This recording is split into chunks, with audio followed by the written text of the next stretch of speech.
It's Leo Messi! পারেননি পেলে, পারেননি জিদান, কাকা, রোনালদো, নাজারিয়া বা ডিয়েগো ম্যারাডোনা। ফুটবলের 120 গজের মাঠে কত শত রেকর্ডই প্রতিদিন জন্ম নেয়, কিন্তু ফুটবলের 120 গজের মাঠে এমন কিছু রেকর্ড আছে যেখানে কিংবদন্তিদের নামটা হয়তো কখনোই জায়গা করে নিতে পারেনি। ফুটবল ইতিহাসের অন্যতম সেরা দলগুলো যে রেকর্ড করতে ব্যর্থ হয়েছে, লিওনেল স্কালোনির তারুণ্য নির্ভর আর্জেন্টিনা এবার সে রেকর্ডের সামনে দাঁড়িয়ে।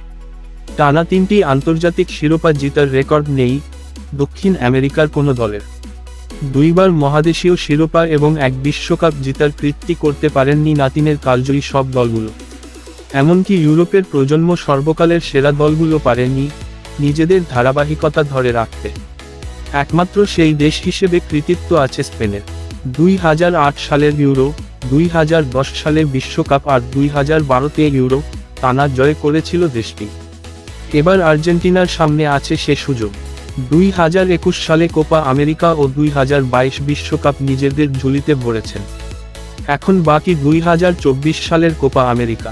স্বপ্নের এই ট্রাভেলের চক্র পূরণ করতে আর্জেন্টিনার দরকার একটি জয়। 15 জুলাই জিতলেই ফুটবলে বিরল এ রেকর্ড স্পর্শ করবে আর্জেন্টিনা। 2008 সাল থেকেই চলে স্পেনিশ রাজত্ব। সেবার স্পেনের কোচ ছিলেন লুইস আরাগোনেস। এটলেটিকো মাদ্রিদের কিংবদন্তি কোচ 2006 বিশ্বকাপে ভালো কিছু করে দেখাতে পারেননি। 2008 সালে এসে দলকে খেলালেন একটু ভিন্ন ধাঁচে। আরাগোনেস খেয়াল করলেন তার দলের জাভি, ইনিয়েস্তা, মার্কোচ কিংবা জাভি আলোনসোরা বল পায়ে রেখে খেলতে পছন্দ করেন। এরপর লা রোহাদের কোচ হয়ে এলেন রিয়াল মাদ্রিদের কিংবদন্তি ভিসেন্তো দেল পোস।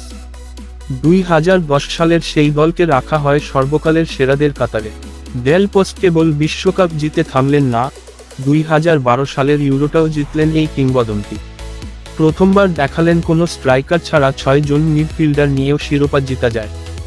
2012 ইউরো ফাইনালে ইতালি বিধ্বস্ত হয় 4-0 গোলে। সর্বজয়ী দলটা ভেঙে যায় 2014 সালে। আর সেখান থেকে একটু একটু করে জন্ম নিল আর্জেন্টাইন ফুটবলের নতুন এক প্রজন্ম। 2014 এর ফাইনালে মারাকানায় আলবিসেলাস্তোদের হার দেখে মন ভেঙে ছিল এক ঝাঁক কিশোরের। 2014 আর্জেন্টিনার বিদায় এর পর কোচ হলেন লিওনেল স্কুলোনি। গড়ে তুললেন তারুণ্য নির্ভর এক দল। যে দল মেসিকে নির্ভর করে খেলে না, তারা খেলে মেসির জন্য।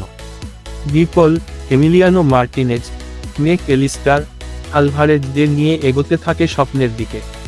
3 senior footballer Messi, Di Maria, ওটামেন্ডির পাশে এক ঝাঁক তরুণ। আর্জেন্টিনার উত্থানের গল্পটা এভাবেই। 2021 সালে মারাকানায় ব্রাজিলকে হারানো কিংবা 22 সালের বিশ্বকাপে অদম্য ফুটবল যাত্রা। আর্জেন্টিনা শুধু ট্রফি খরা শেষ করেনি, শুরু করেছে ইতিহাসের পথে। আরাগোনেস আর দেল পোস দুইজন মিলে করেছেন ট্রফির চক্র পূরণ। সেদিকে থেকে লিওনেল স্কলোনির এই দলের মাহাত্ম্য আলাদা। কোচ হিসেবে একাই শুরু করেছিলেন সবকিছু, এবার সেটাই তুলির শেষ আঁচড় দেবার পালা। 15 জুলাই আর্জেন্টিনার এই জয়টা দেখতে চায় ফুটবল দুনিয়া।